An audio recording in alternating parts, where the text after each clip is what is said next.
we're joined by our Senior Counsel for Global Affairs, former Secretary of State Mike Pompeo, who also, I just want to remind you, especially important as we're discussing this, was the head of the CIA. So we're talking about counterterrorism and these offices of the law enforcement being utilized against parents in America. I mean, this is someone who's run these agencies, but also was a member of Congress too. So has been on the other side of this, holding the executive branch accountable. And Secretary Pompeo, we now know because of whistleblowers that have come to Congressman Jim Jordan and Congressman Johnson, who was just on the air with us, that the FBI did set up the threat tag EDU, so education officials, in their counterterrorism and criminal divisions, and that the Attorney General's testimony earlier last year about saying that they would never use counterterrorism divisions against these parents was in fact not true, and now it's not a hypothetical. We have a whistleblower said who's provided the reports that these parents have had the threat tag used against them.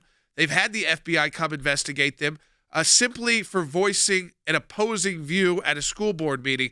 This attempt, again, to weaponize all of these different branches of government, the executive branch, against the American people, Secretary Pompeo, it is really troubling to us, the ACLJ, and we see it as we lead into an election time.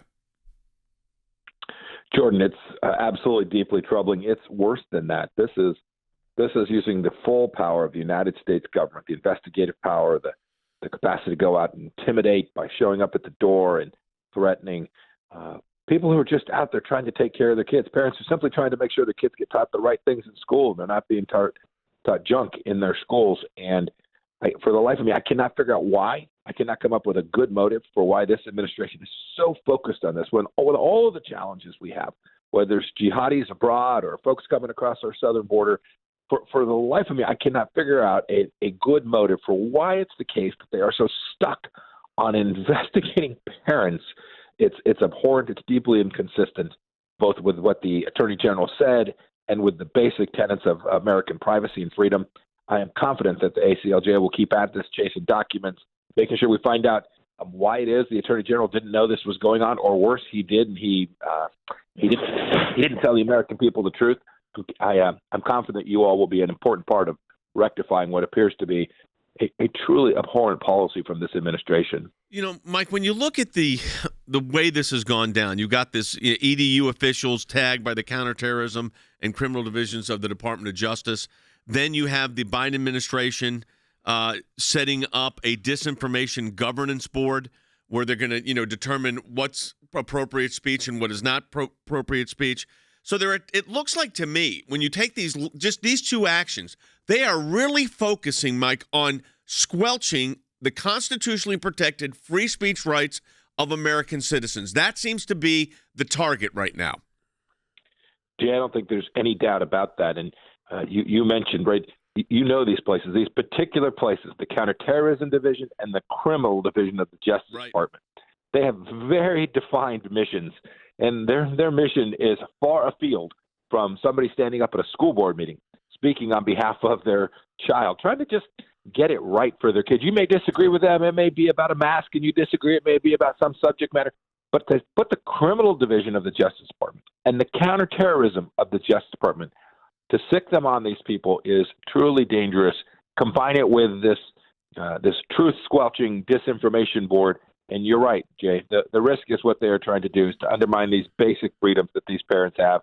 And I'm praying that we all uncover precisely what it is we're doing and we push back against it. And in the end, we get them to stop. That's the most important thing. Exactly. I want to turn to China as well, because, again, we've talked about a lot of these domestic issues the last few days in our broadcast. But we discussed previously with you that if Russia had this quick victory in Ukraine, which they have not, that we might see China do something similar in Taiwan. And now that Russia's bogged down in Ukraine, we're seeing reports of invasion drills by the Chinese military around Taiwan. Do you believe they're preparing for an actual attack? Jordan, it's always difficult to know, but the United States should be doing the things that it knows how to do to support the Taiwanese people in the event that is the case.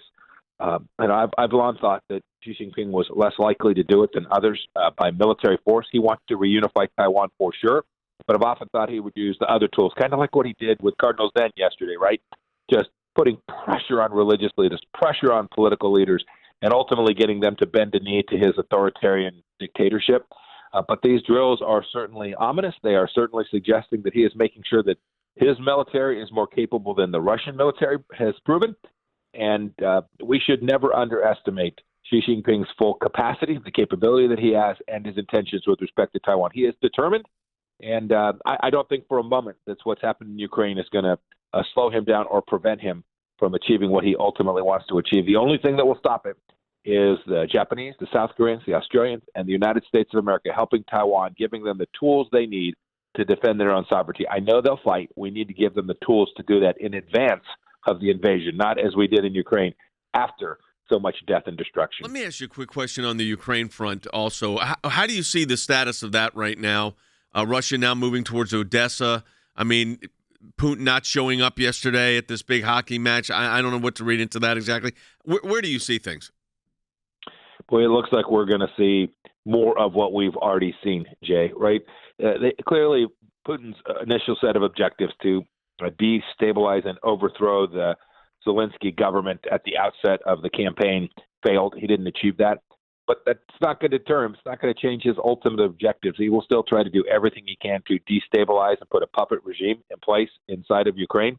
And so the movements to Odessa look like another phase of this. He'll get as far as he can. He may slow down. He may stop things for a little while.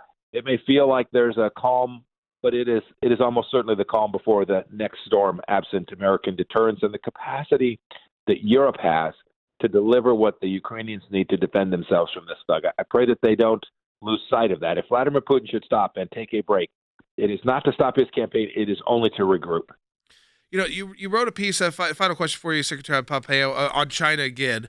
But it ties into all this. We've got a lot of domestic issues going on, and then, there was a lot of attention on Ukraine. That there's a little bit, like things seem to slow down, and there's a little less attention on Ukraine. But I think who's benefited the most from this is China. And you wrote a piece, brutal lockdowns show the failures and insecurity of the Chinese communist system. Their brutality during these lockdowns, I mean, the imagery coming out that we have seen for these COVID lockdowns, it is unreal that this is happening in 2022. But I feel like there's this disregard for human rights in the past month and the focus has shifted, so people's attention is not on China, and it needs to be. I wrote about this, Jordan, for exactly that reason. It's the horrors in Ukraine are worthy of all the attention that they have received, but the horrors that are taking place from the Chinese government on their own people are equal. General Secretary Xi Jinping has a problem. He said he was going to have zero COVID cases. He foisted the Wuhan virus on the world, and yet said, no, I know how to take care of this. And now you can see his policies are beginning to break down and fail. And so he is doing these brutal lockdowns. We've seen the pictures from Shanghai. It's happening in Beijing as well. They have to resort to these kinds of things so that he can maintain his political power. I am confident that the people of China, the good people in China, are seeing what's taking place here, and they are horrified by these lockdowns for a virus, and they are beginning to see the real brutality. And I hope that this will unite them and encourage them. All right, Secretary Pompeo, as always, thank you. It was great having you as part of our team. Thank you for your insights.